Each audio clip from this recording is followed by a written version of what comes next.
This episode is brought to you by Verizon. With Verizon, you can now get a private 5G network, so you can do more than connect your business. You can make it even smarter. Now ports can know where every piece of cargo is and where it's going. Robots can predict breakdowns and order their own replacement parts. And retailers can get ahead of the fashion trend of the day with a new line tomorrow. With a Verizon private 5G network, you can get more agility and security, giving you more control of your business. We call this enterprise intelligence. From the network America relies on, Verizon. 5G ultra wideband available in select areas. Pre-qualification required for private 5G network. Terms apply.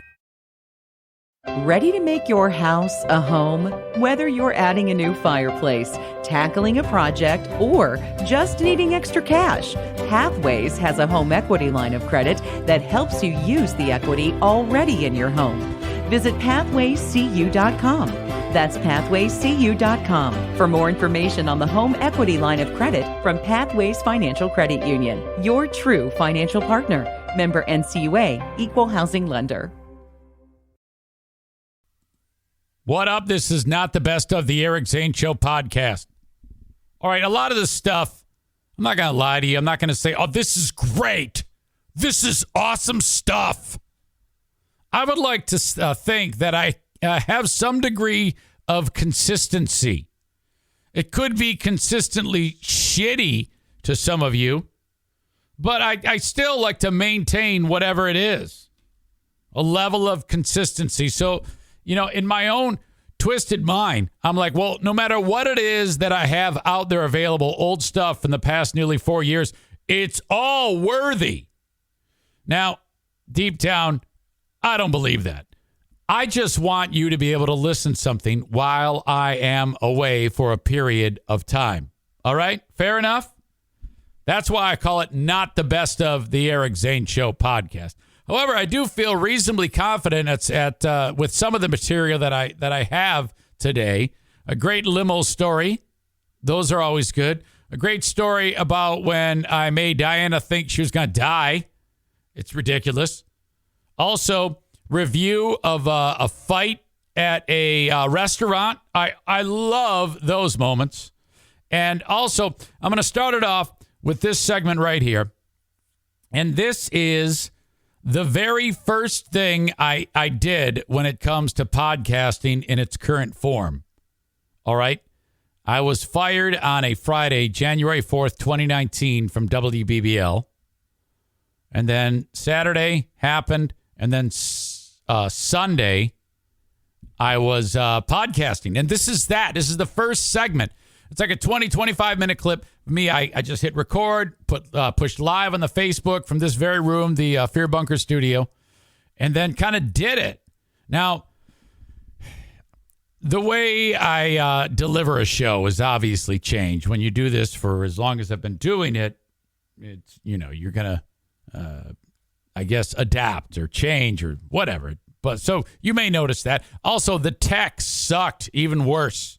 I mean, the tech I have now is good, but I'm just saying what I had back then was just a horrible little laptop that you'll notice that the audio will almost skip certain portions of it. But I tell the story fresh on my mind 2 days after I just got fired from BBL. So that's where I start off this edition of Not the Best of the Eric Zane Show podcast. Hello, world! We're back in my attic again. Back in my attic again. I gotta be careful. Well, I'm exploring with these levels. Oh, Jesus, that's gonna be all distorted and sound like a big wet bag of balls. Oh, crap. Okay. Welcome, ladies and gentlemen. I cannot see what you're asking me right now, and that's probably best because I have a lot to say. If you're listening to this later, not live, that's who I'm addressing, the folks on Facebook Live, as we do this very, very special first edition of the Eric Zane Show podcast. I'm going to get my dad in here in a little bit because I told him I'd call. And if you're listening on Facebook, see, I'm such a fucking idiot. If you're watching on Facebook and then you're seeing this, what you're seeing here is the apparel of a guy who does not give two shits. Look at this. I got my house shoes on. These sweats that I've worn all day. You would not believe the ball smell. I'm wearing a T-shirt Look at that. So that's basically how it's probably going to be most of the time. And I, frankly, can get very used to this. God, I wish I wasn't a drunk. That is one of the most ridiculous things in the world. The fact of the matter is that when I was 12, well, hell, I started drinking when I was 17, 18 years old. And then I drank so much that I ruined it for myself. And when I was 25, June of 1996, I was about to turn 26. I drank so much that my wife said, I'm not going to raise my children to be like, you know, surrounded by a drunk and mayhem. And she worked in the field of substance abuse at the time, so it makes perfect sense. And she was like an enabler for a long period of time. And then finally she said, all right. She like did one of those put her foot down deals. And I woke right the hell up, man. That was it. You better not let this one go. Fast forward. People might be saying, well, what about you? And I've never fallen off the wagon. What about you drinking these things? Isn't that a slippery slope? Well, I've been doing this for a couple of years now, and it is not. And I've talked to people who I've got mixed reviews. Some drunks like me have said, oh, boy, no. But it's worked for me, and I love the taste of it. Even though it's. I mean, this is a very, very weak beer. They don't even call it beer. They call it non-alcoholic brew. So I just call them brewskis. Anyway, Shalom to a new era. Look at this. I'm surrounded by walls that are all mudded. If somebody wants to help out, I will. We can have it. Someone said, let's have a mudding party at Eric Zane's. I am not turning away any assistance for this show. I'll tell you that right now. My God, I just love the flavor of them. I drink them really fast, too. I'm in no danger of falling off the wagon. I'm in a great place. I cannot tell you how liberating it is to do this. Now, ask me again when my bank account is zero. We have a lot to talk about today, but I think the process of getting this deal up and running in this room in particular, and I don't really have the access to bounce around the room and show you. I pointed it out a little bit earlier, but I'll get more in depth later on. She can show you how this process is and how it's gone. Getting the room ready and all these things. It was exciting. I was very, very excited. And as I set up the Audio Boom account and I set up the Patreon, I started having these weird like butterflies. It was ridiculous. I was like, well, that's mine now. I don't have to worry about anything. And here's what's going to happen. I've had a couple of days to wrap my mind around this, but I guess, and I bear with me because I'm extremely hyper. I'm at an elevated state right now. It's something you might not be used to. But that amongst all of this stuff that I have going on here, there are several people who are left not in such great spirits right now. And so I wanted you to please remember Benjamin, first of all. We've spoken a bit. He's with his family right now, and this is a new experience for him. So he's kind of just getting used to that. And I cannot tell you how proud of him, how proud I am of him for getting on stage at that comedy club, Back Alley Comedy, and doing that on the day he got fired. I mean, it would have been completely acceptable for any person to just say, hey, you know what, I think I'm just going to lay low. But the dude, he manned up. Talk about the stones on this guy. Holy shit. When he first did comedy, he had to contend with the fact that it was put onto a 50,000-watt radio station after that. I mean, that's what, what's his name? Brad Williams said. He goes, man, you got balls. And Ben has balls, and he's just kind of ignorant. And I don't mean that negatively. I mean, he's oblivious to what's insanely hard. Okay? That's what or either maybe that or he just doesn't show it. But, and then to get hammered on Friday and shit canned, and then he jumps up on stage in front of people in a town he doesn't know if anybody's even going to know him. God dang it, that is great. Marcus freaking Bradman is a really, really hard worker who gave a lot of sweat equity into WBBL. And Marcus got a lot of shit from a lot of people for a lot of years. And he always had a smile on his face. I can count on one hand the times I actually lost my temper with Marcus. Because it's difficult to lose your temper. He's just always kind of laughy about the whole thing. And, I remember listening to Kevin Matthews when Kevin used to do impressions of Marcus. And I didn't even know who Marcus was, but I know that there was a speaking issue or something with his speech pattern that made Kevin make fun of him. So Kevin's on the air going, and it's like, oh man, it sounded brutal. And but Marcus laughs it all off. It's no big deal. And he, for the longest time, he worked as the kind of like the face, setting up the presentation for the radio station and all the different radio stations for a lot of years. And then he was put into a position at WBBL where he was like, kind of like, I wish I could say he was in charge, but he wasn't. And I think that, I think maybe deep down he might have thought that maybe the end was near. I don't know. I want to take a little time to go back on the events of the day in just a minute. Also, the Huge and Lurch thing was weird because I didn't know what was up, and we'll talk more about that, but those two are still employed. I think they had their... You want to invade me? I'm on a roll, so... Keep rolling. Okay, thank you. Okay, all right. Anyway, Jacqueline. They had their cheese moved a bit. I can't do it with you staring at me. You got it. Close the door. And shut the light off, because it's... What? Yes, thank you. Anyway. Lurch and Bill had their cheese moved, and that's not fun, but they're still under the impression that those two were fired too. Hold on. I need to drink this because I am talking a lot. It's like I'm on coke. It's like a big pile of the Bolivian marching powder just right up my nose. Thank God I don't do drugs. Can you imagine what that would be like? Oh, I'm already an insufferable asshole. Oh, I don't know how anybody puts up with me when I'm normal. Hold on.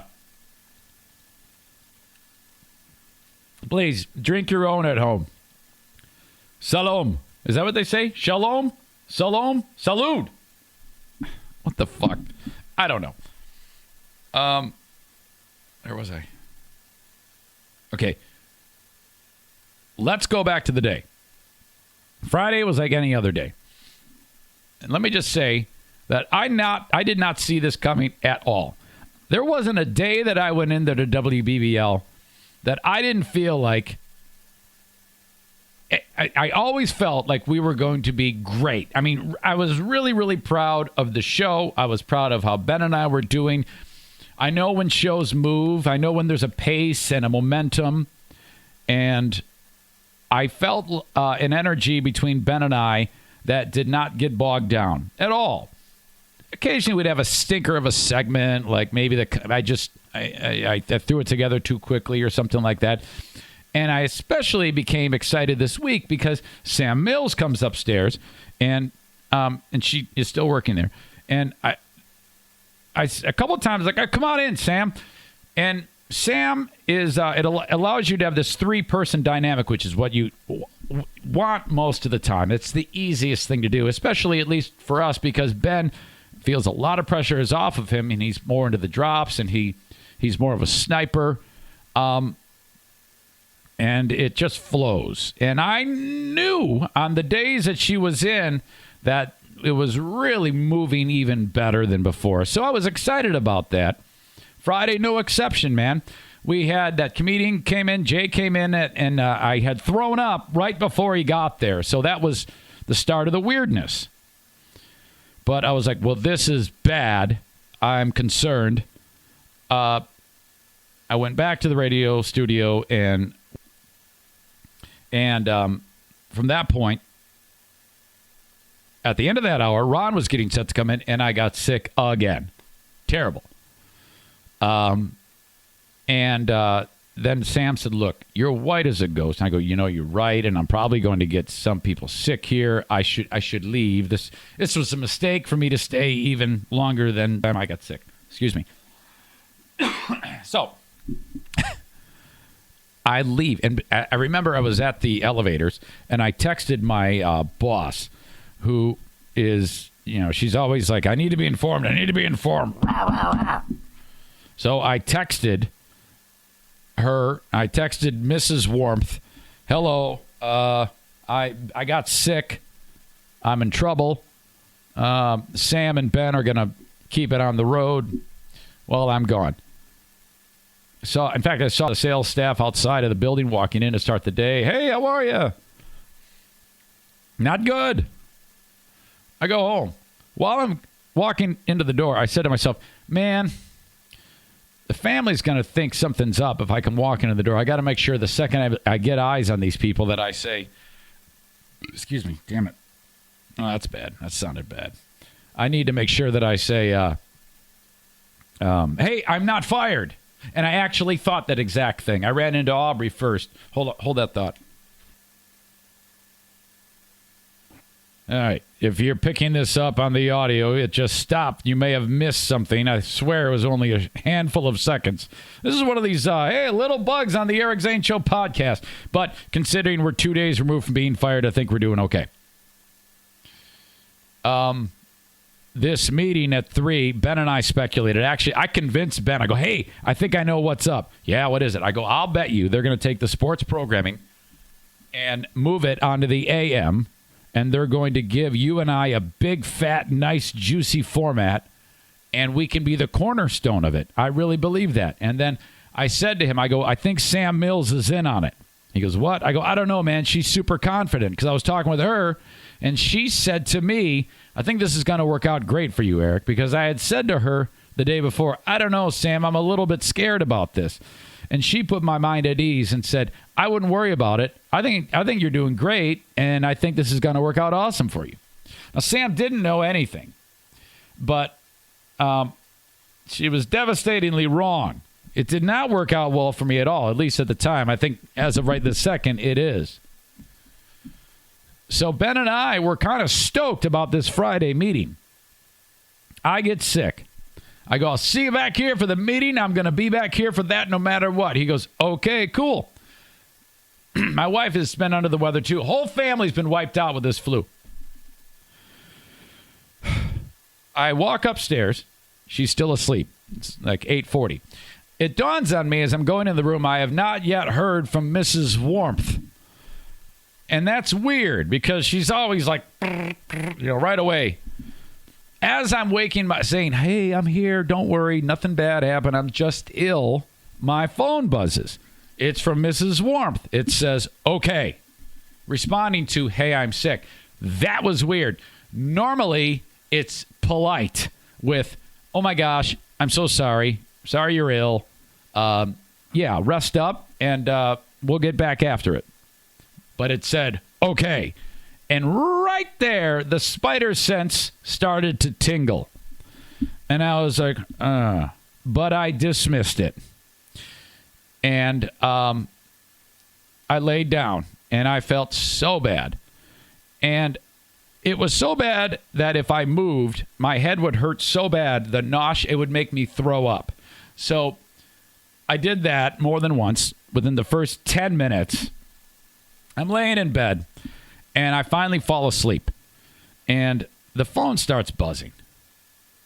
And it wakes me. It's the noise it makes. There's no tone. It's just vibrating right by me. What the? I grab it.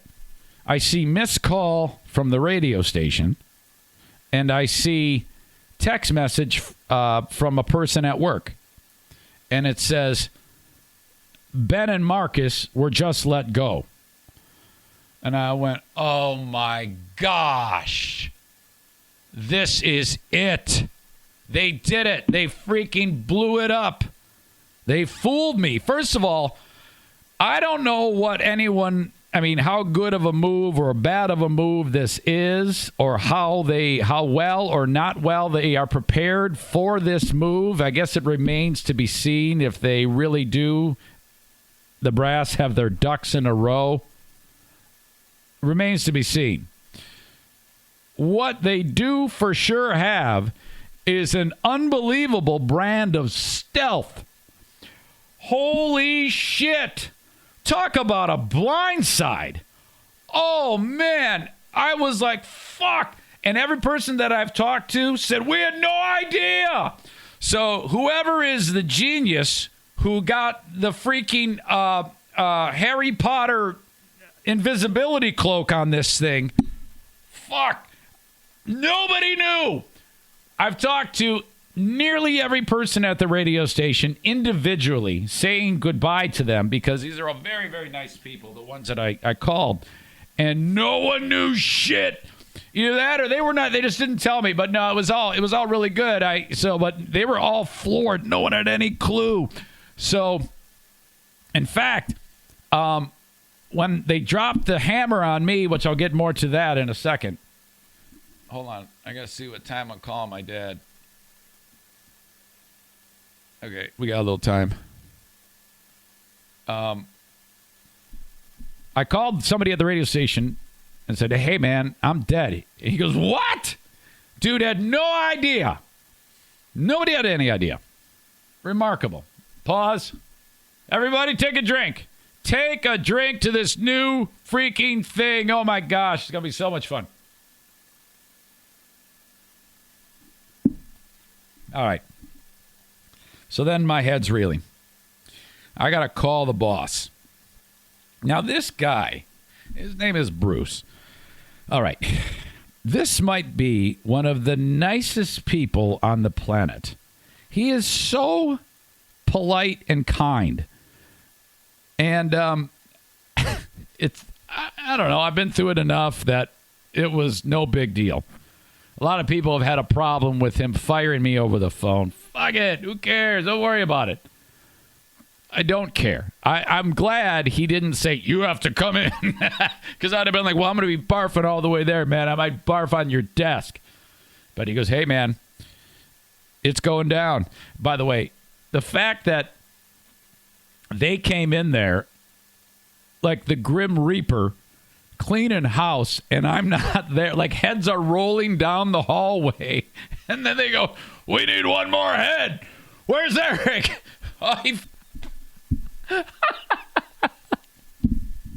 Can you imagine the look on that dude's face when he's like, oh, shit. No. Oh, my God. So this dude, he leaves a message. Hey, Eric, we got to talk, man. I'm here with Crystal, and we need to talk to you right away on the phone. It's super important. I mean, Jesus. Now, in the back of my mind, there's 99.99999% I am fired. But I thought to myself, and a little fan is not right with the world.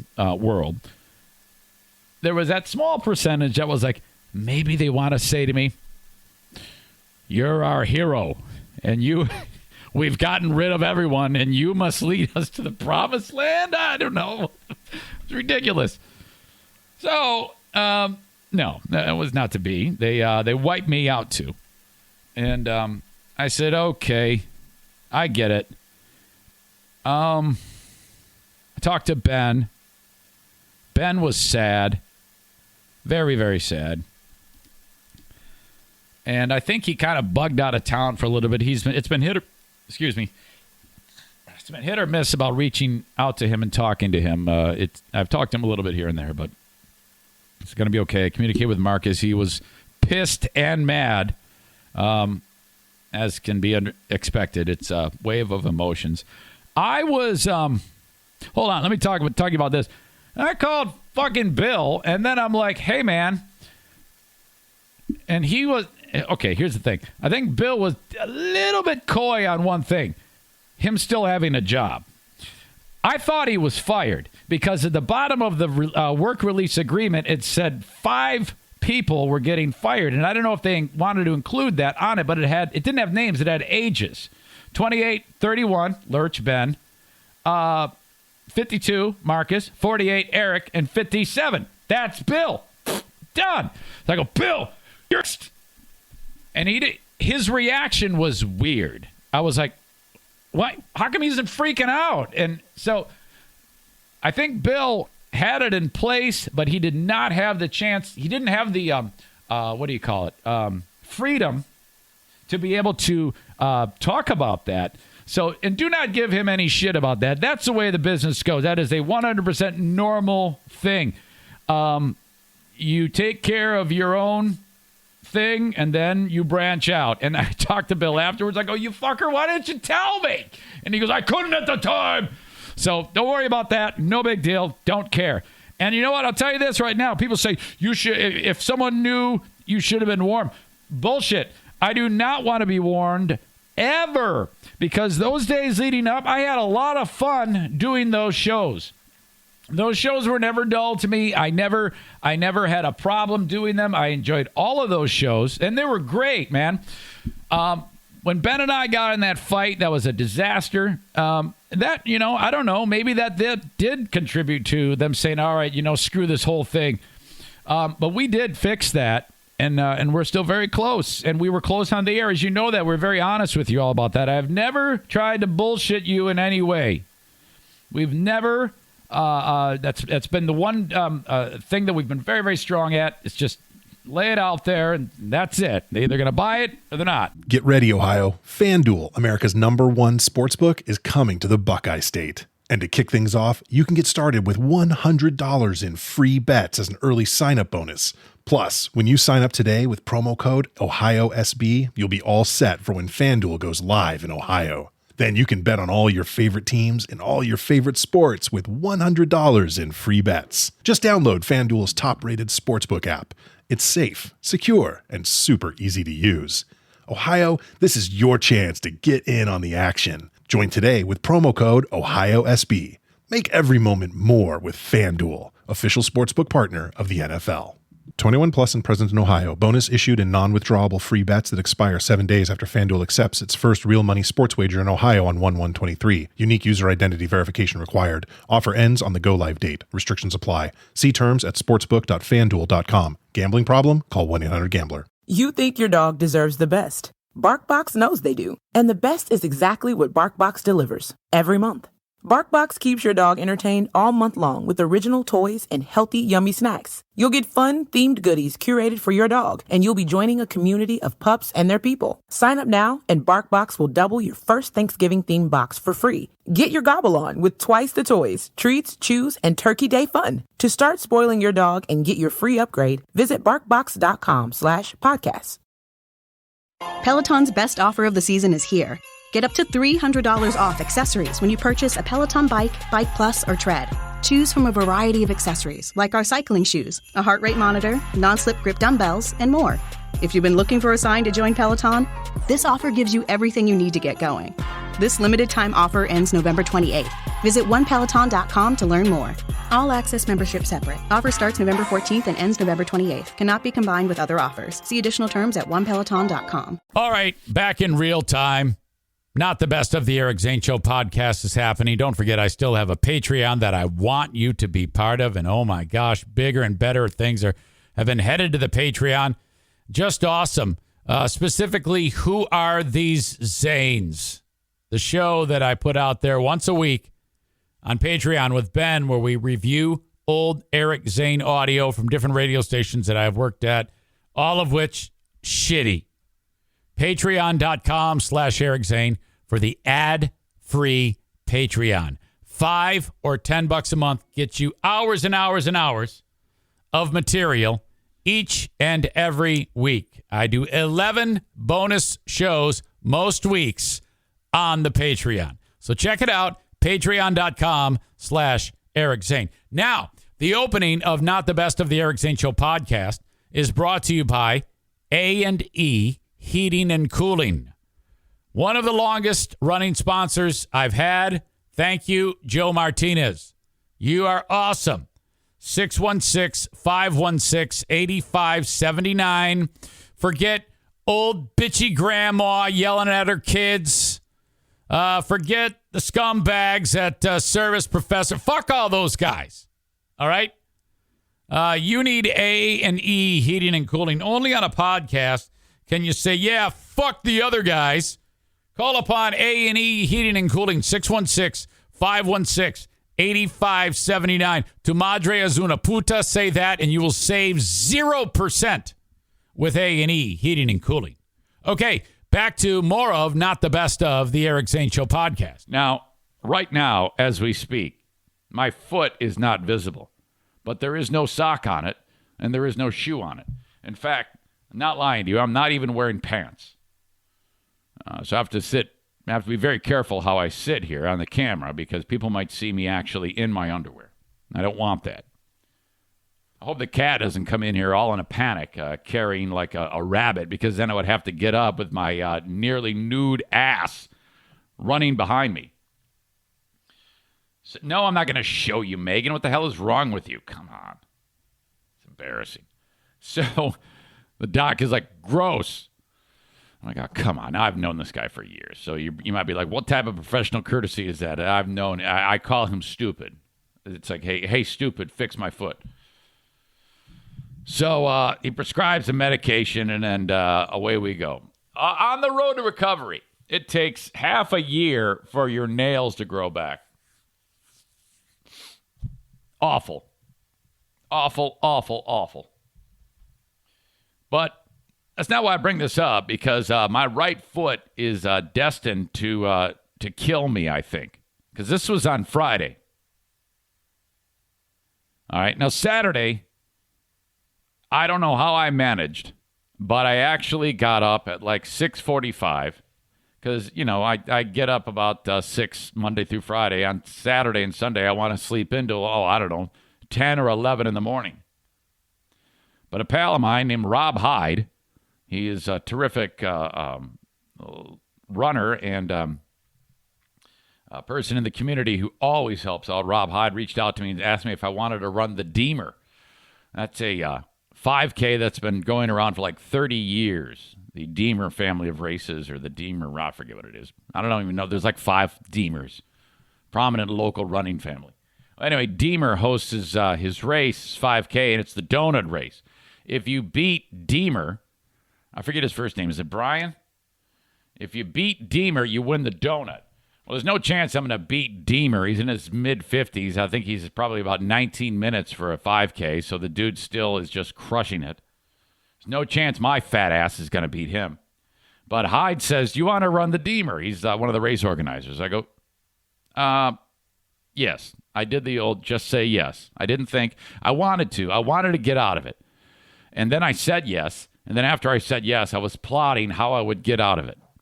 How I was just going to sleep and then just say, oh, yeah, man, something came up. My dad fell down the steps. That excuse. I'm like, okay, man, this would go against everything that I've ever said recently about saying yes. You just got to say yes. You just got to do it. Turns out I'm glad I did it. The hardest part is waking up. I headed over to it's Cutlerville. Yeah, the community is called Cutlerville. Not far from it, like 25 minutes. And I'm off. And I get there about 20 minutes before the start of the race. I've got time to get my bib and go poo-poo. And both those things happen normally, thank God. No incidents. And you know how important it is that I do that, because you don't want to be on the course. Of course, it's only a 5K. And all of a sudden, boom, 18-hour-old Lucky Charms is a bad thing. While I'm walking around, I run into the multi-talented Susan Draper. Who is that, you ask? She was one of the people I used to work with at Cumulus. Super sweet, super nice. One of the salespeople. She was like volunteering. Hey, Susan, how are you? Hugs. She didn't ask how I was. Didn't ask how the podcast was going, because she probably doesn't know. But I didn't get the old, what are you doing these days? Thank God.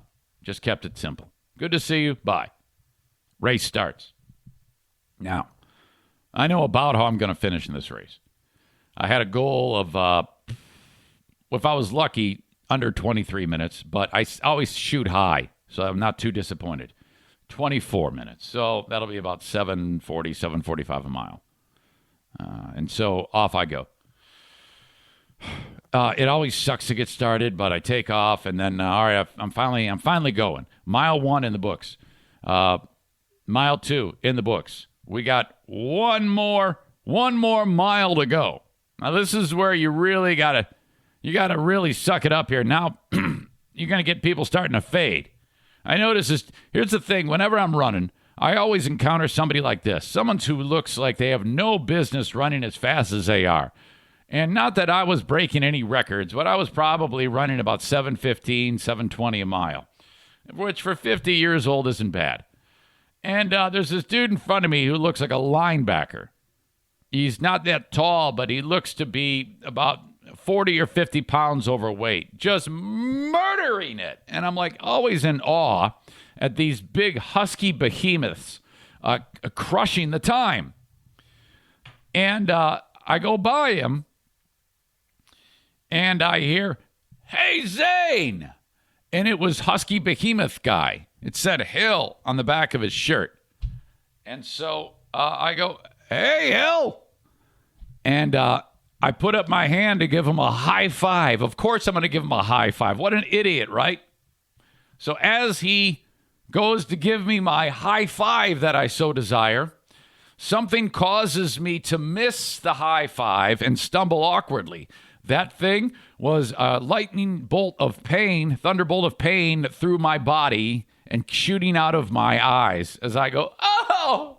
What has happened here is there was a pothole, like the one pothole for the entire 5K, and I landed in it. But it was like half my right foot, of course, right foot, the one with the toenails chewed off by the vultures,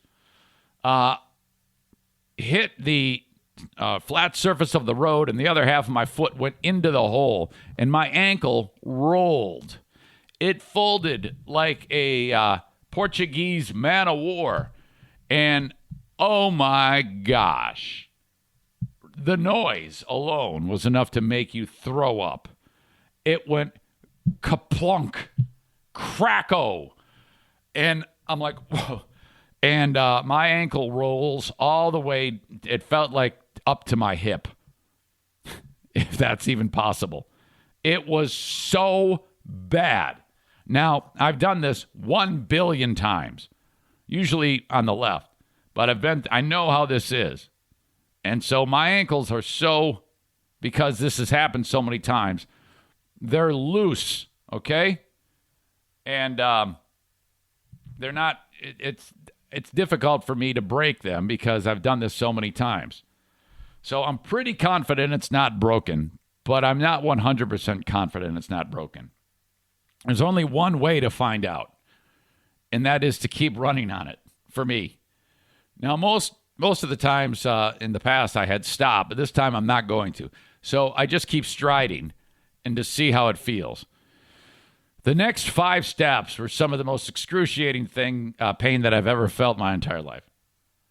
And the first step was, like my leg had gotten ripped off, and then it slowly eased over the next 5 to 10. And I realized, all right, well, I think you're going to be okay. And I kept on. It's not broken. I'm trying to rotate it right now, and boy, does it hurt.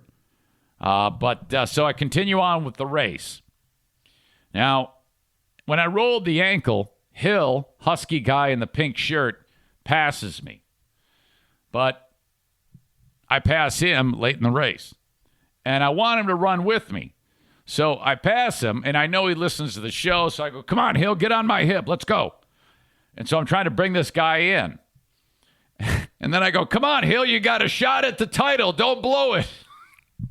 So I want this guy to pass me, but I think he ran out of gas because he couldn't hang. No big deal. But while that's going on, I hear crying. And it dawns on me, it's the crying of a child. Now, before I was trying to give Hill a pep talk about catching up with me, there was probably a 10, 11-year-old kid who was in front of me who, stopped. And now, a lot of times when kids run 5Ks, they'll go, go, go, go, go, and they don't know how to pace themselves, and then they'll kind of let up and then just stop, get their breath, and then take off again. They haven't yet figured that out because they're young. This is one of those kids. Now, he has done this the whole race. He's really strong for that young of a kid to be running that fast. Most 7.5-year-olds don't really have that ability to, for that extended time, to have their heart and lungs work that hard, and it hurts like hell. And but this kid is doing it, and he would start and stop and start and stop. So while I'm dealing with Hill and the ankle pain, he's not in front of me anymore, this kid, and I hear behind me this crying. Now, he's right there behind me by about 10, 15 feet, but he's about to stop again. So I look over my shoulder, and I go, come on, buddy, let's go. Come on, no time for crying, just time for running, let's go. Now, you can see the finish line. You've got 300 yards to the finish. And as soon as I called him out and he realized that I could hear him crying and I was acknowledging him, he instantly stopped. So that tells me he was embarrassed that I caught him crying. And he was like, going, I go, hey, none of that. Let's go. Let's get in the race. We're going to bring it home. Let's go. We're right there. Let's go, buddy. And so this kid stops crying. And he's like, F that. If this gray muffin top ass is going to beat me. And he takes off like a bat out of hell, like shot out of a gun. He was like the bullet that just went through David Ortiz. No, terrible. And he just, boom! And this kid booked it. He ends up crossing the finish line ahead of me, Hill behind me, and that was that. About 7:25 a mile is what I averaged. 23 minutes on the button. That's right. Not bad for my fat, lumbering ass. I'll take it. I was happy with that. After the race, dad of crying kid comes up to me. Doesn't even know about the interaction. And he's telling me that, my son is really, really strong. I go, yeah, I brought him in. Yeah, he's great. I didn't tell him that he was crying like a baby. And so Dad wanted me to bring. Dad wants to bring crying kid to running school on Wednesday at Strider's, and I go, well, your kid's pretty advanced. I don't think he's going to run with the novice group. I mean, we're doing couch to 5K. I think your kid's ready for the higher tier. And then I'm like, but you don't want him to run alone, so Dad, you should probably run with him. Dad's not ready to run with him. Can you imagine if I actually got Dad involved, so Dad becomes a great 5K runner too? That was fun. Thanks to Hyde over at the Deemer for inviting me out to that race. Check it out next year for number 31. Now, my foot issues were not done, though. Remember I told you that the right foot, first, the doc said your foot is gross. Second of all, I rolled that son of a bitch so bad. Time out on Not the Best of the Eric Zane Show podcast. I sell T-shirts. I sell hoodies, long sleeve, short sleeve, I think hats. I don't know. It's been so long. I think the last time I actually sold a piece of merch was like 5 months ago. But makes a great Christmas gift for someone who likes the show. Get Eric Zane Show podcast gear when you go to my website, ericzaneshow.com. Click on merch. Thank you to another longtime sponsor, Irvine's Auto Repair, Grand Rapids Hybrid, and EV. 616-532-6600. This business, a West Michigan-based business to repair your car, of course. Any make and model with the exception of Volkswagen. Where are they? So if you're on 44th Street, they are 3 blocks east of 131. You can't miss it. The side street is Stafford. They're right there. That'll be the scene for the great food giveaway number 3, which, by the way, it's worth mentioning.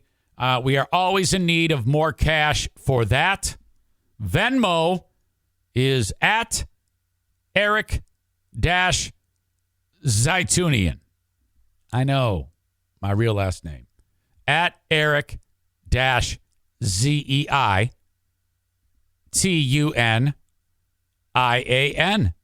Send some cash. Let's feed some hungry people. We are doubling the amount of food that we are giving away. 200 families will be getting a free Christmas dinner consisting of a Christmas ham, canned vegetables to go along with that, potatoes for mashing, along with a big old jar of gravy for the potatoes.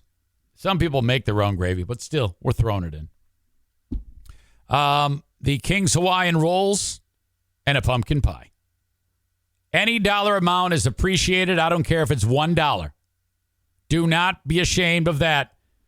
We're counting on small donations in big numbers, okay? We've gotten some big donations this year, and we're nearing halfway of our goal of the dollar amount to raise money to pay for all of this. But I've gotten just a couple handfuls, maybe a dozen and a half donations have raised that amount of money. Irvine's threw in $500. Mike Ball threw in $500. So, if we could operate in just thinking small donations, big numbers of people, boom. So I told you the Venmo, PayPal is at Eric Zane Show. Okay. Thank you. Love you for that. One more thing. My Policy Shop Insurance. That's Frank Fuss. Open enrollment for Obamacare happens right now.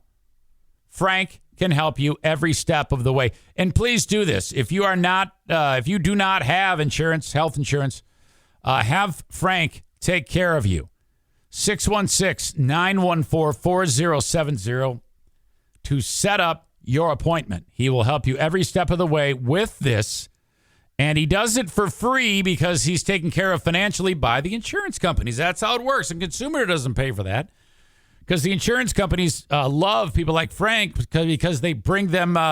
He brings them new business for their insurance policies. That's how it works. And if you don't think you can afford health care, with Obamacare, you can. I've been doing this now. This is my 4th year enrolling, and that's set up beautifully. I love it. All right. 616-914-4070. In fact, Frank is also the Medicare Advantage Plan and Social Security guru. Okay, continuing on with more of Not the Best of, the Eric Zane Show podcast. Later on that day, I should say at night, most people don't start their yard work at 8:30 at night. I do. Just hanging around in the backyard, and I realized I better get started on something because it was going to rain on Sunday. And now this has been a problem before. In the past, I've told you about we have in the yard some of that hay grass, that grows really fast and tall during the warm months, and then it drops off, and then you're supposed to cut it at the end of the, like during the fall when it's all crisp and brittle, and you throw it away. I did not do that years ago, and I put it all in a pile because it was perfect for like kindling and burning.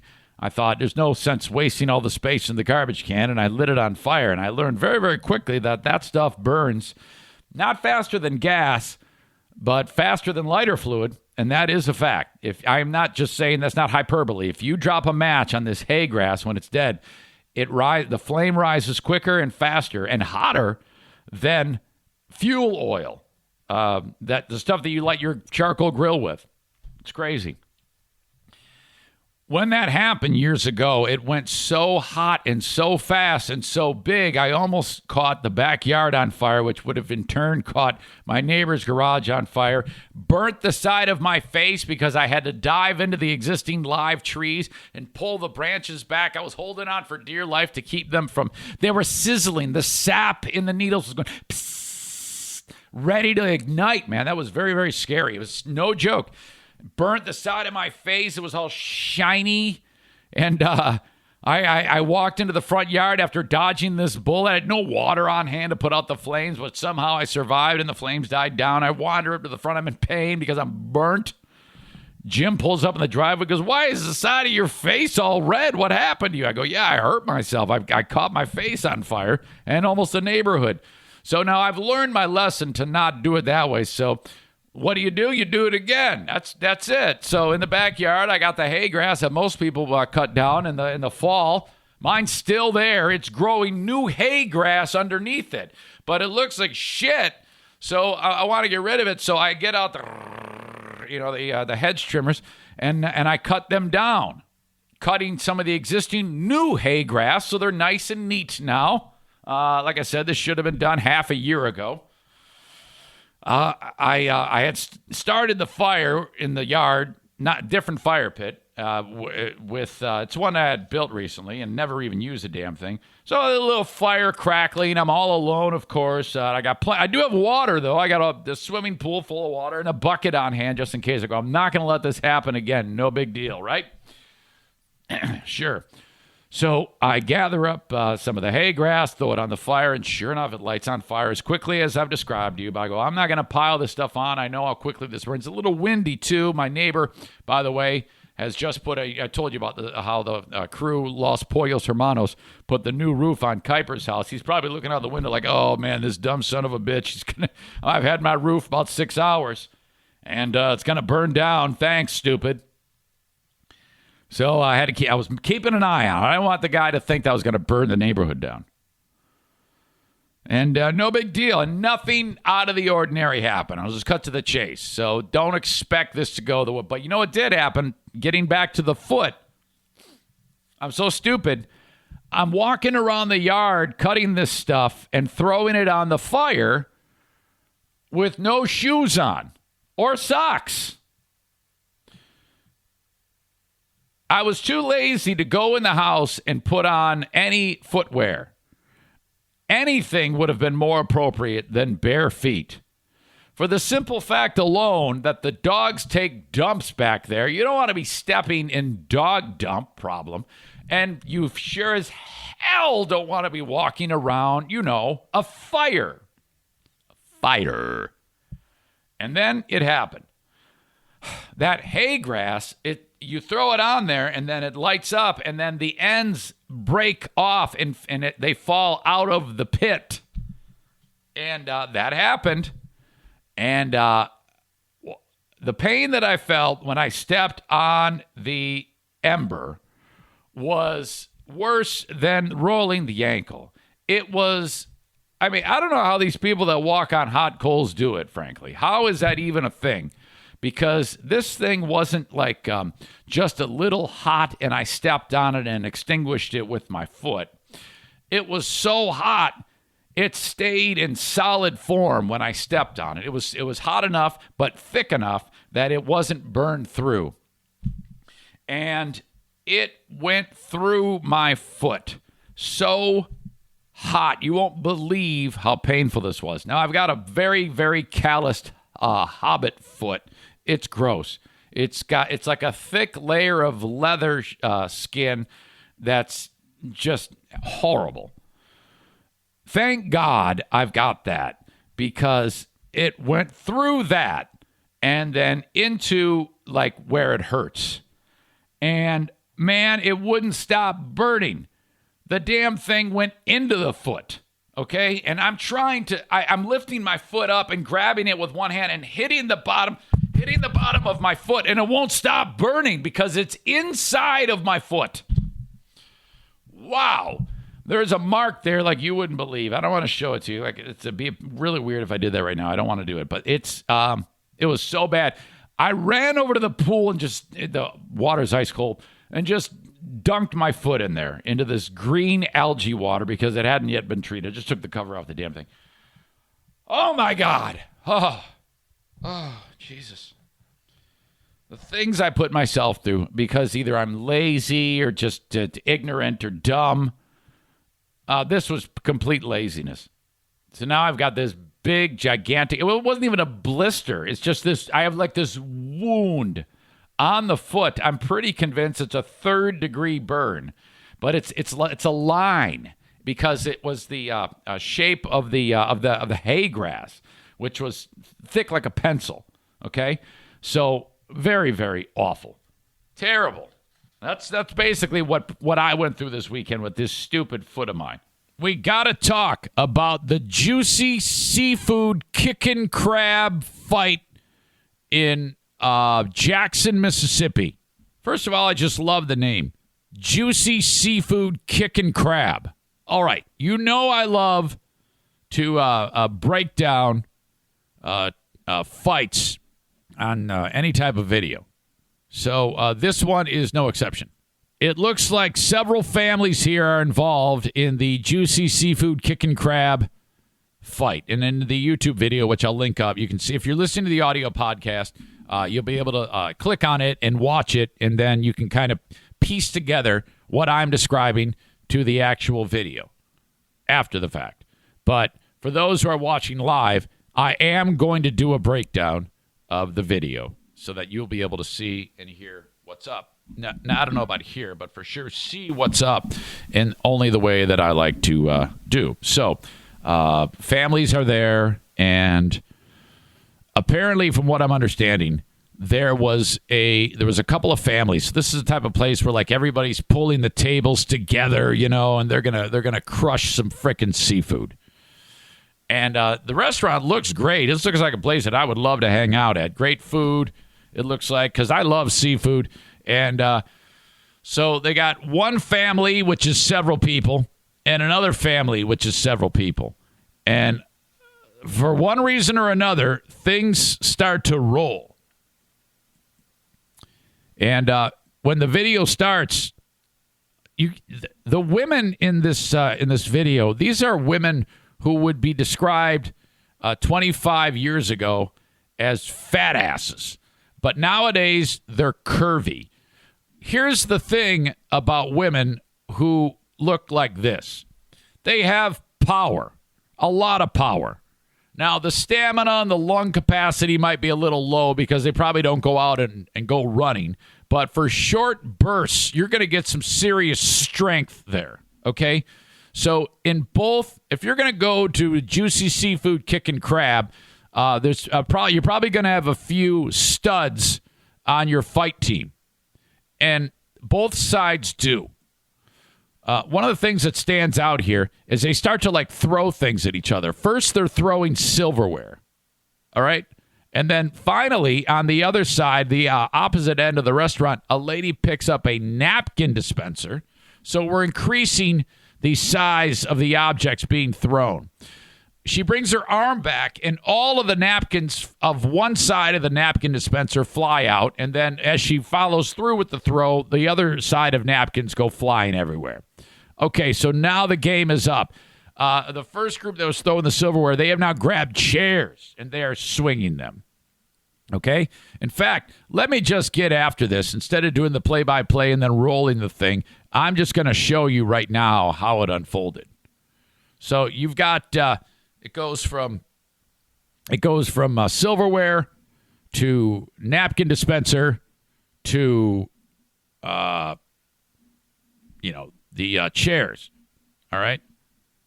Hold on a second here. I'm screwing this up.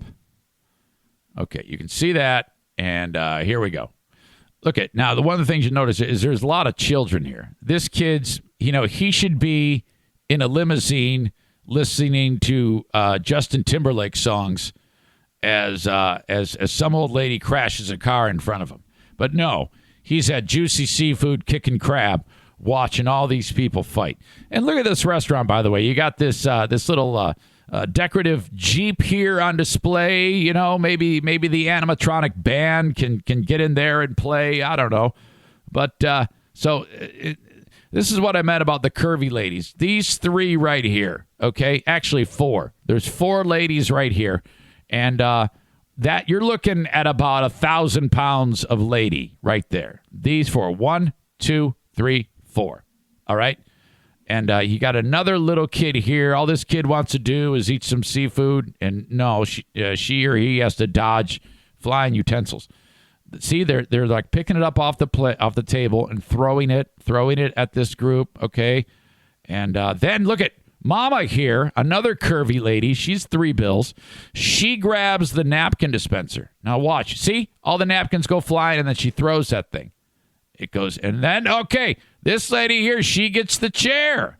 Now we've got chairs. Look at this. Okay, and then this lady, she grabs a chair and charges. She does the Jon Snow. She goes running at the group, swinging the chair. Okay, By the way, a lot of people in this video are either wearing white T-shirts or white wife beaters. This guy right here behind Chair Jon Snow, this white dude here with a wife beater throws punches. He reminds me of Lamar Luttrell from Revenge of the Nerds. Wait till you see this guy's limp-wristed fighting style, okay? So she comes in, and now look at, here comes Lamar Luttrell. This dude's in the way. Now watch Lamar Luttrell. Watch this right here. Watch these punches. Look at that. He is flailing. Look at this. Look at this guy. Hold on, I got to back that up here because there's a great spot here where you get this one dude look at the camera with a smile on his face. See this guy right here? Former lead singer of the Fat Boys? Watch this. Look at, he's like, oh shit, what's up, motherfucker? He's like, it's on, bitch. It's on. Look at, he's like, oh my God, man, and the juice and seafood kicking crab. We're kicking ass, motherfucker.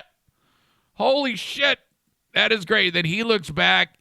Okay, by the way, look at this neck roll on this guy. Everybody, that's a prerequisite, I think, for a lot of the people that eat at the Juicy Seafood Kickin' Crab. If you have this neck roll here, that is some serious power. That means you have put in the time. You have put in a lot of time to achieve that. If you actually have... Look at this crease. You could somebody could put their penis in that crease and be satisfied. Look at the size of that thing. It's like an ass crack. My God, that's a neck roll. And another one here. That is a serious neck roll. Okay, back to the fight. Lamar Luttrell in the background here, as the lead singer of the Fat Boys gets out of the shot. Okay, here's this little kid. Daddy, it's happening again. Holy shit, man, this is terrible. Look at the kid. Luttrell is throwing punches. Look at Luttrell throw these punches. My God, he's actually leaning backwards while he's slapping. This is a 3-person slap fight. You got Luttrell, Busta Rhymes is the opponent, and Shirley from What's Happening Here. They're all into it. Look at that. That's incredible. More chairs being picked up. All right, here you go.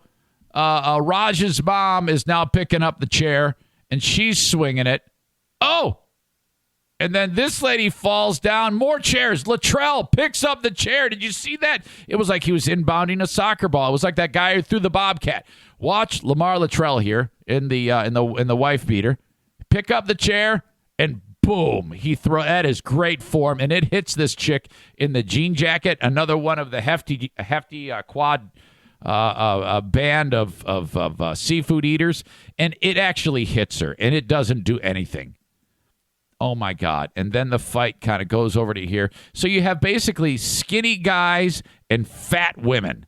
That's what the fight is, and then that's who's actually fighting here. Busta Rhymes gets hit with something here. It's kind of hard to make it out, but you see that something has hit his head, and then so much damage has been done. He's like covers up his eyes or something. He probably lost his vision right there. He's probably going to get really good at playing guitar. More chairs, more shit being thrown, and just, oh my God. Now they're kind of separating here. They're like, what do we do now? If we could, we'd pick up this car and throw it at you. All of those kids. Wow, that is an incredible fight. All right, pause in the action. Hire me on Cameo. Oh, my God. I love those so much, and I don't talk about it enough. You know? Hire me on Cameo, cameo.com/Eric Zane, and I will give birthday well wishes, any type of, I don't know, anniversary, nuptials, things like that. Or if you just want to roast your buddy, I can do that. I am the #1 ball breaker on Cameo. And all these other people that do cameos and charge like $500, they all suck. They are horrible. It's just like 5 seconds of Vince Neil saying, hey, everybody else, Vince Neil, hey, man, thanks, keep rocking. And then that's it. No, man. I'm all in on those things. Anybody's ever that I've ever done a cameo for, they walk away entertained and satisfied. And it's just $15.99. I am the biggest I have the most underpriced thing on Cameo. Now, the truth of the matter is it's because nobody knows who the fuck I am. But still, I love it. And I'm going to keep it priced that way. $15.99. Hire me on Cameo. Cameo.com/Eric Zane. All right. Now, as always, thank you to the Kent County Health Department. They are drumming up a little bit of promotion, if you will. I guess promotion is a terrible word. They are asking me to help them build awareness. That's better. For the December 1st World AIDS Day. All right? AIDS in the world now is no longer a death sentence. Reach out to the Kent County Health Department for information about testing. I know it sounds weird because I'm like, hey, go find out if you're HIV positive. But shit, I mean, that's important. My God. The quicker you find out about that, the quicker you can be on the road to recovery, because there's all sorts of important medicines these days that can make HIV undetectable in your body. It was unheard of just a few decades ago, but here we are. Thank God. AccessKent.com/health for more information. When you go to that website, there's a phone number. A real live person will pick it up, ask questions, and there you go. Everything you need with the Kent County Health Department. Thank you to my friends at Blue Frost IT. Blue Frost IT. Your balls aren't blue, but your frost is too with Blue Frost IT.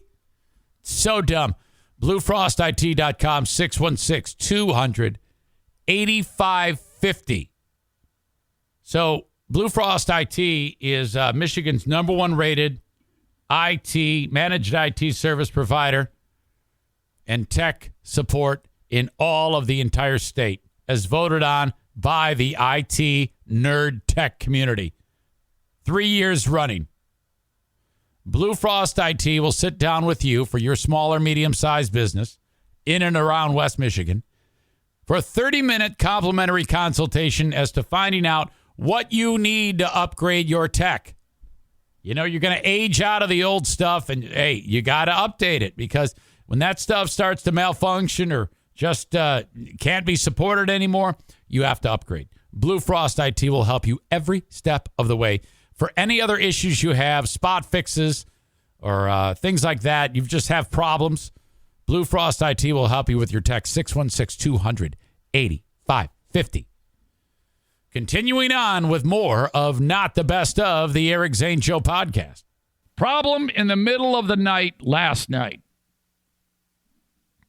I told myself when this happened, don't say anything. Don't say anything. It's the middle of the night. She's sound asleep. Well, she kind of was. Don't address this. There was a voice in my head saying, ignore it. Do not bring this up to her right now. This is a terrible idea if you do this. And did I listen to that voice? No, not a bit. This is horrible. I cannot believe that this happened. And I can't believe that it just popped into my brain. So Diana has been having a horrible time with her right shoulder. I've detailed this. She can't even do anything. I mean, like the arm only, the range of motion is very limited, and it is incredible pain if she even gets close to the end of that range of motion, okay? And it reminds us of something that happened years ago, that frozen shoulder, which I've detailed before. For some reason, the thing just stops working, and the body produces a large amount of like scar tissue and limits the mobility because it's all in there. They have to go in and do a forced manipulation of it, which sounds insane.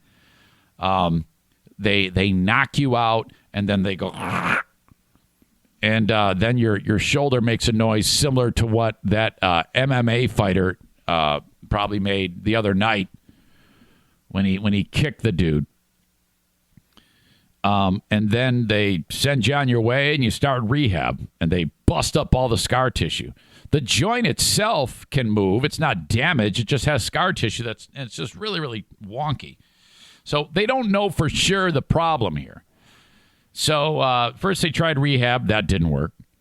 And it always drives me crazy. I'm like, why don't you just do an MRI, pay for have insurance pay for the Oh, no, we'd like to try this first. And great. So that didn't work. Then they did the MRI, and this is through an orthopedic. And today is the day that Diana finds out what they found in the MRI. They will find out today if it is frozen shoulder. And they even brought up, and I've mentioned this before, that it could be arthritis. And if that is the case, the shoulder's shot. What happens there is, how like it's like a ball, your shoulder joint, and it fits into like a socket, okay? And it kind of rotates around in there. Well, on the end of the bone, on the ball there, is this fibrous meniscus material, okay? And that's so that it operates smoothly. And then, but arthritis, that all like gets destroyed and pocked. It looks like the surface of the moon, okay? And it's really rough. And then that's where it like clicks and pops and cracks, and it's painful, and it continues to deteriorate until one day it's bone touching bone, and that's a bummer. So if it's arthritis, they get rid of the shoulder and put a fake one in there. So, we're hoping that is not the case, and we're hoping it's just the frozen shoulder. But last night, I had a thought, and I cannot believe it's taken me this long to think about it. And I got scared. I got scared that Diana has cancer. You're like, wait, what? Now, stay with me here. Diana I hate to announce her age, but she is 54. And yeah, I know. She robbed the cradle. She was like 22 years old, and I was a freshman in college. And the next thing I know, she's sitting on my face. And it was horrible. No, I'm just kidding. I feel bad about that. I just had a notion that Jackie is going to hear this, my daughter, and that's Jackie. Don't ever bring up that you heard that stupid joke. So she used to buy beer for me, and she was much older than me, while freshman Eric in college is just trying to find his way. But the reason why I bring this up is because when Diana's mother was in her late 50s, like 57, 58, she had, my knee hurts. My knee hurts. Oh, my God. And so she goes to the doc, and doc says, yeah, it's a sprain or whatever.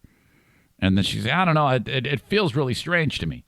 No, that's what it is. So this goes on and on for weeks and weeks. He sends her to rehab, and then as time passes, she goes to the rehab place, and the guy who's doing the rehab, he goes, just by touching your knee, there's something structurally different than what I can tell. She goes, what do you mean? And he's like, well, I feel something there. And it's just he's just touching it with his hands. Something is wrong. There is something here that needs to be looked at by a doctor. So she goes back to the doc, and he goes, nope, it's nothing. It's nothing. Takes an x-ray. It reveals nothing. She goes back to the rehab place, and he's like, no, I demand something further happen. If you want, so there's a dialogue between the rehab guy and the doctor. And the doctor goes, you're crazy. Yeah, like I'm going to take this shit from a stupid guy who's supposed to teach you exercises. And he's like a real arrogant doctor. I'll never forget it. And so finally, we bitched enough. And this doctor said, okay, fine.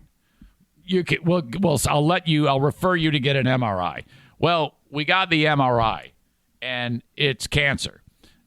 Enormous, like when you were a kid, you got one of those little tiny souvenir footballs. That's what they describe the plastic. That's what they just said. They described the size of the tumor in her leg, and it was a rapidly growing tumor called a soft tissue sarcoma in the joint. And since it was detected so late, it had really wrapped itself around the sciatic nerve in the back of the leg there. And so that destroyed the use of the leg, and they couldn't really get it all because it was almost like a root system. It was horrible. So then they do all sorts of radiation and chemotherapy, and then it had, of course, metastasized in her lungs. This is an awful, awful thing. It killed her. We even looked into suing the son of a bitch, and you know how like the docs don't ever like testify against other docs. It was ugly. Nothing ever came of it. So that was that. So this all popped into my brain last night. And I had now it's probably not. In fact, I'm 99% sure. I'm 99.99999% sure it's not, because it has all the symptoms of frozen shoulder. But in my head, I convinced myself this problem. Okay, so you can imagine. Now, it's one thing if I think it. But at 2 a.m, I'm like, don't say anything. Just keep your mouth shut. The doctor's appointment is today. It's not like it's going to do any good if you bring this up right now. So just be quiet. But I'm like flip-flopping in the bed, and I'm anxious. And she's like, what are you doing? I'm like, nothing. Yeah, just getting ready to fall right back asleep. No big deal. Oh, okay. I'm rolling, tossing, and turning. Like 5 minutes turns to 15 minutes, turns to half an hour. I'm like, shit.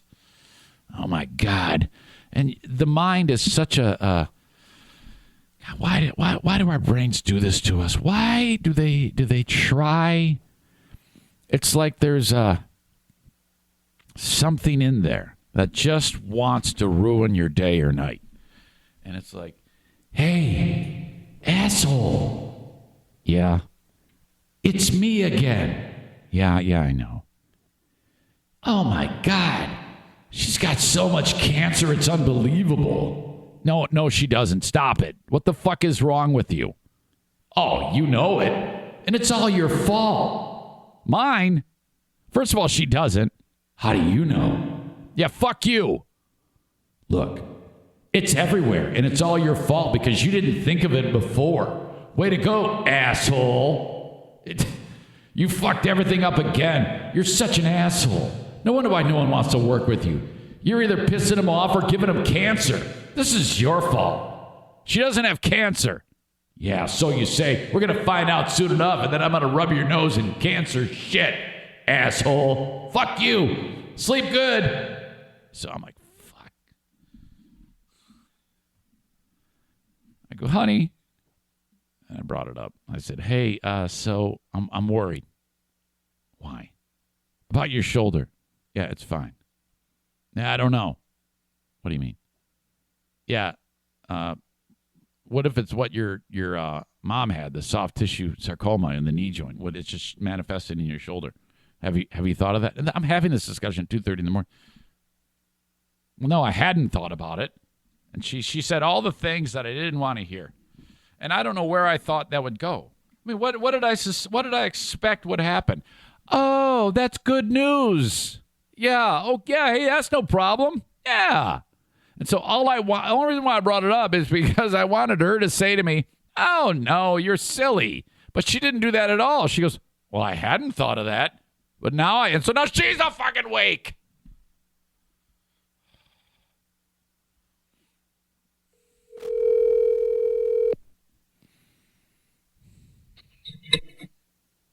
Hello. Hi, honey. It's me. Hi. Yeah, I'm doing the podcast. Yeah, I know. What are you doing besides the podcast? Why are you calling me? Well, I was just sharing a story with the audience. Oh, yeah? What do you think it's about? You scaring me last night? Or worrying me last night? That one? Yeah. So I'm still slightly worried. And are you still worried, or are you not worried at all about what I did? No, I'm not worried. But you kind of worried me when you were stupid last night. I don't know what I expected to happen. I don't know why I did that. I'm so sorry. I feel so bad about that. I mean, it's not, for some reason, I thought that if I brought it up to you, you would just say, no, you're an idiot. Go back to bed. That's what I was hoping you would say. That's why I did that. You know, I'm not like that. I get worried easy. Oh, my God. So it's not, right? I mean, you're okay? Yeah, I'm fine now. No, I mean, it's not cancer, is it? No. God. It's just a show because, well, you know, if they would have seen something, they would have called you right away, right? Or unless they, I would assume they would. I don't know. Oh my God, I'm still really worried about this. Oh my God. Yeah. Stop. Okay. All right. So you're being stupid. Yeah. So everything. What time is the appointment? Like 11 o'clock, 11:30, you said? Yeah, 11:20. Okay. All right. Well, I should probably go to that. No, you don't need to go. I can just tell you what it. No. What time is it at? No, you can't go because Jackie's going, and you can't have more than two people. Well, then I'll wait in the waiting room. No, you're not going. No, I am too going. No, you're not. I'm absolutely There's going. no reason for you to go.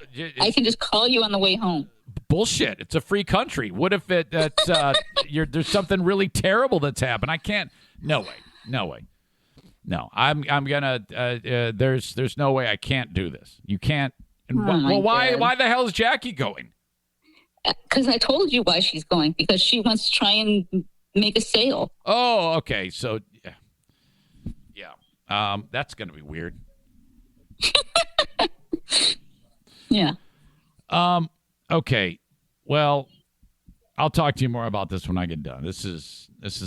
I cannot believe that all happened. I got into my own head. Could you sense that something was wrong? I mean, how did it go on your end? Well, I was kind of asleep, and then you kind of got agitated with me because I was kind of restless. And I said, well, I can't help it. My shoulder hurts all the time. I can't get comfortable.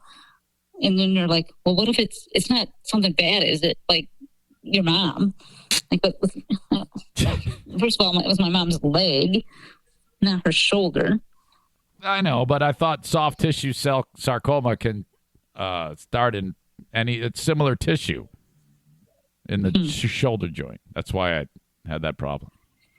Yeah. Can you imagine if they have to hack off your arm at the shoulder and you go through life like Captain Hook? That would be bad because I'm right-handed. I'd have to learn how to write left-handed and do everything left-handed. Although lately I have been doing most things left-handed. Except for right because it hurts. You'd be like my pal, marathoner Henry Hoffman in Grand Rapids. He runs around with one arm. He runs in a circle. He runs in a circle. Yeah. Okay. All right. That's it. I'm sorry I bothered you. That's okay. Did you hear Daisy? She decided to stay down here with me. Yeah, I can hear her snoring. Yeah. Okay. What's Kevy doing? Watching the news. Yeah. Yeah. Okay. Okay. All right. I love you. All right. I'll see you soon. Okay. All right. Bye. I haven't even dared look at the comments yet. They're all going to say, you asshole. Way to go. Okay. Pause in the action. Let me talk about your business. Advertising on the Eric Zane Show podcast is effective. I underprice it. I undercharge. And I over-deliver. Ask anyone who's ever been on my show. All right? As effective or more than radio, TV, or internet advertising. Advertise with me. Send me an email, eric@ericzaneshow.com. The only person who will not agree with me on that is the immortal Jason Mays from JM Synthetics. Nobody bought the freaking oil. My God. Anyway, advertise with me, eric@ericzaneshow.com. Thank you, Full House Comedy, for being part of the show. Go to fullhousecomedy.com for a list of all the venues and the upcoming shows at all of the different Full House Comedy locations. Also, thanks to the Mario Flores Lakeshore team of Van Dyke Mortgage. Right now might be a great time for you to get out of debt or perhaps just kind of hang on with a lump of cash from your home. All right, 231-332-6505. I like the idea of you paying off that high-interest credit card bill that you have. You know, you get that damn thing. Let's say you owe $8,000, but it's 24% interest, you know? And then you're like, all right, I'm going to pay off more each month than what I owe. Well, all right, that's fine. But then on that $8,000, you've got $124 in interest charges. All right, that's a problem.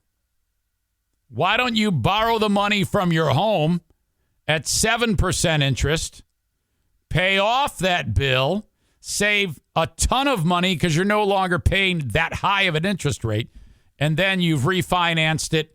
If you want, you could spread it out over many, many years. You barely notice it, for God's sake, or just pay it all back on your own mortgage as quickly as you can at a lower interest rate that you just got when you got the loan. See, I could be a loan officer, for God's sake. 231-332-6505 for 5 Gold Star service from the Mario Flores Lakeshore team of Van Dyke Mortgage, servicing audience members all around the United States with the exception of Maine, Alaska, Hawaii, and South Carolina. Don't ask me why, but that's the way it goes. Thank you, Mario. 231-332-6505.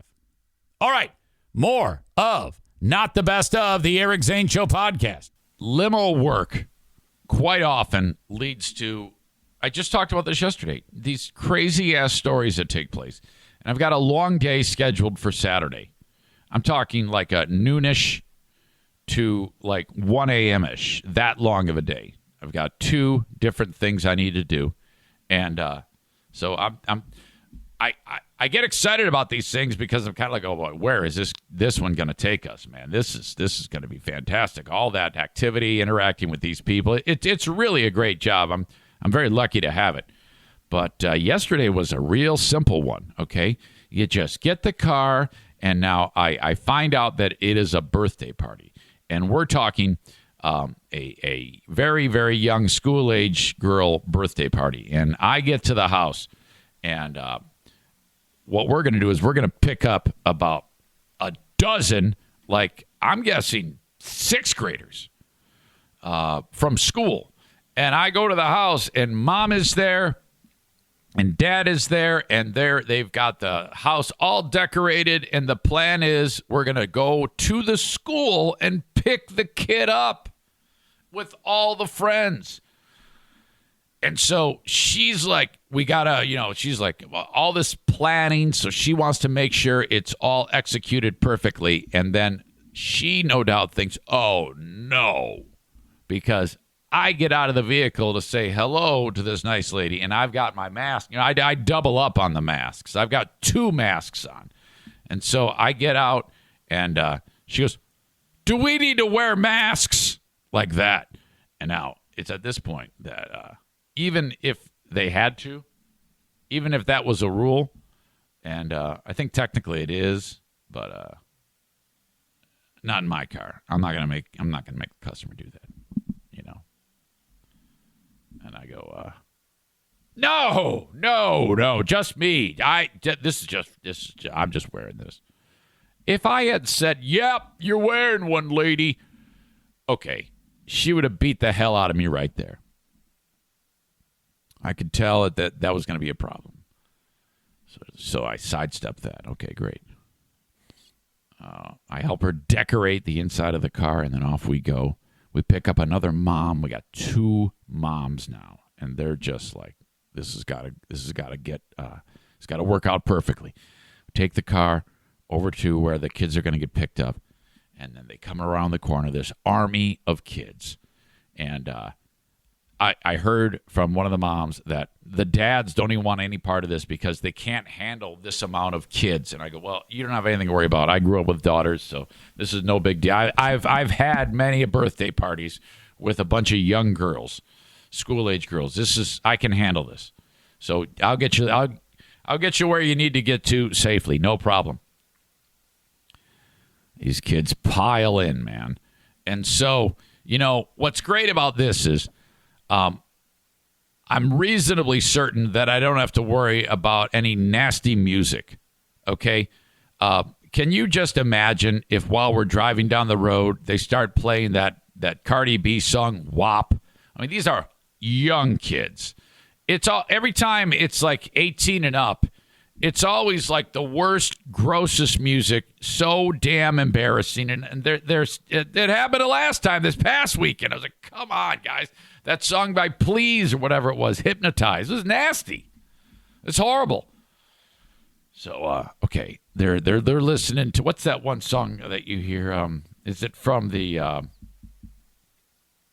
is it Trolls? Yeah, it's the Trolls soundtrack that the Justin Timberlake, Dance, Dance, Dance, Dance, Can't Fight This Feeling. That's a very wholesome, fun song, you know? So they're listening to that on repeat, and my job now is to just ferry these kids about, drive through downtown. They got an hour of time, no big deal. The kids just having a ball. They're listening to the Justin Timberlake. I'm getting them to where they need to go. We're just going to go to the downtown area, very, very, very nice downtown Grand Rapids, and just kind of tool around slowly in this gigantic limousine, and then take them home. And then the party's going to start in earnest. I've got a trunk full of kids' book bags and the presents. All the kids, by the way, the mom was very, very proud of them because nobody spilled the beans, you know. I mean, you ask a kid to keep a secret, they can't keep a secret to save their lives. But all of these kids, they were able to keep the secret. So the one kid she's over the moon, and I let him in the car, and they're listening to Justin Timberlake, and off we go. And then, as true to form, shit always happens to me. How many times have I sat down with you and said, this shit always happens to me? I'm always the first there. I'm always I always am the most involved. I'm at a light, and there's several cars in front of me at the light. So I'm like 7 cars back, and I'm waiting. And there's a smallish SUV in front of me. And this is the craziest shit in the world. Okay, this is not, and I'm not. There's no hyperbole here. This is an unbelievable story that probably, if it were just a little bit worse, it would have been on the news. And it all happened in front of my eyes. Now, kids, Justin Timberlake, mom, me, mask. This car suddenly, I don't know how it missed the car in front of it, but it's not moving. And then suddenly, it looked like that. You ever see the movie World War Z, where at the very beginning of that film with Brad Pitt, they're just driving in the city, and then all of a sudden everybody starts crashing because they're all turning into zombies. You remember that? That was a terrifying movie, by the way. And the zombies in that film, those were not slow-moving zombies. If you're going to make a zombie movie, that's the zombie movie you want to see. That was a great frickin' movie, World War Z. That was terrifying to me. That scene when they climbed over that wall in Jerusalem, oh. They're attracted by sound. Whew. In that film, everybody just starts crashing into shit while they're driving down the street, and other people are just running. The zombies are biting people. That's what this was like, because whoever's driving the car suddenly just stomps on the gas, but immediately the wheels are turned all the way to the right. So whoever's driving it is not hitting the vehicle in front of them, but is now as fast as lightning, just stomping on the gas, goes flying up the curb. The car actually is airborne, is in the air. I watched the car. 4 tires are now in air.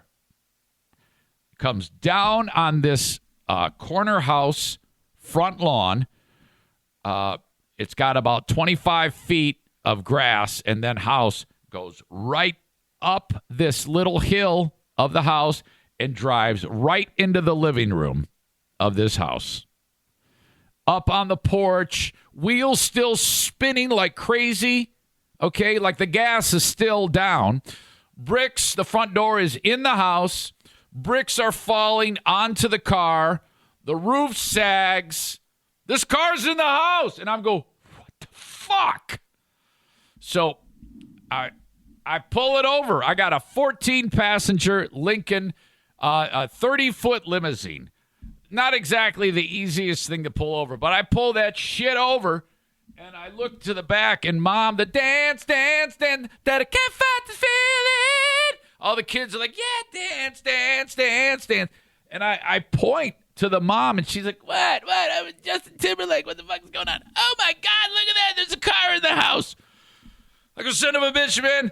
I throw open the driver's side door, and there I am in my gay magician outfit running up this hill, and I'm thinking, okay, at this point, all I can picture is I'm Ken Schrader, all right, and in the car is going to be Earnhardt. And I'm like, oh, boy, this is it. This is a big one. You got it always happens. I'm always in the middle of these damn things. How many times have we gone down this road where I am involved in it? So I go running up, and I look inside, and there's a little old lady who is just sitting there, like, if you can see this, you can't if you're listening to the audio podcast, but she's just looking around. Motor's like, and I knock on the glass, and she looks at me like, oh, hi. And she rolls down the window. I go, hi, ma'am, how are you? Are you okay? She goes, yeah. I go, can you get your foot off the gas? Oh, okay. And so she's at least 120 years old. I go, yeah, and she's like, is there any damage? I don't think there's any damage. And I'm like, is there any damage? You're in the living room of the house. And so right away I'm like, okay, she appears like she's okay, but she's kind of scattered, and I wonder if anybody is in the house dead. I mean, this is serious shit. So at this point, people are now pulling over. This all happens very fast. And I'm the first one there, and I so open the car, and I go, okay. I go, what's your name? She tells me her name. I go, let's get out of the car, ma'am. She goes, oh, okay. All matter of fact like that. And I go, and so I don't want to ask her questions yet because she's in the car, and I don't know if the fucking thing's going to blow up or what. So I go, takes off her seatbelt, and I go, come on, let's get out of the car. I go, there's a chair right over here. Let's go sit down. This house is like a swing. I go, let's go sit in the swing, ma'am. Oh, okay. So I think she did the old, I don't know if there was a medical thing or she did stompy on the gas instead of the brake or what. Maybe. That happens. Oh, boy. She sits down, and everybody's like, is she okay? And I go, I think so. And then all of a sudden, somebody comes walking out of the house, and it's the person who lives there. I go, is this your house? She goes, well, yeah. And I go, are you okay? She goes, yeah. So everybody's in shock a little. It's one of those things, you know? And so somebody calls the cops or whatever, and then she's fine. I go, do you have a phone? Do you have I go, is there a mister? And she goes, yes. I go, okay, well, let's call him. Okay, let's give him a call, and maybe we can start the process of coming to get you, and he's probably going to want to see you. So you can imagine that phone call. Honey, yeah, you're not going to believe what just happened. Yeah, what is it this time? Well, this house just jumped right in front of the car. I couldn't believe it. I was just sitting there driving down the road, and all of a sudden there's a house in front of me. I don't know how it got there, but I think it's new. So, this guy's like, oh, fuck, here we go. So I kind of got the hell out. I still had a job to do, but I got out of there. I probably spent, from the time I saw the car go airborne and smash right into this house, it was right out of a movie. That was the craziest thing in the world. And boy, did it wreck the house. Oh, it's insane to think how something really, really horrible could have happened. She could have been badly hurt. She could have run over a kid walking home from school. She could have creamed somebody in the house. Oh my God! So that was it. I guess she's okay. But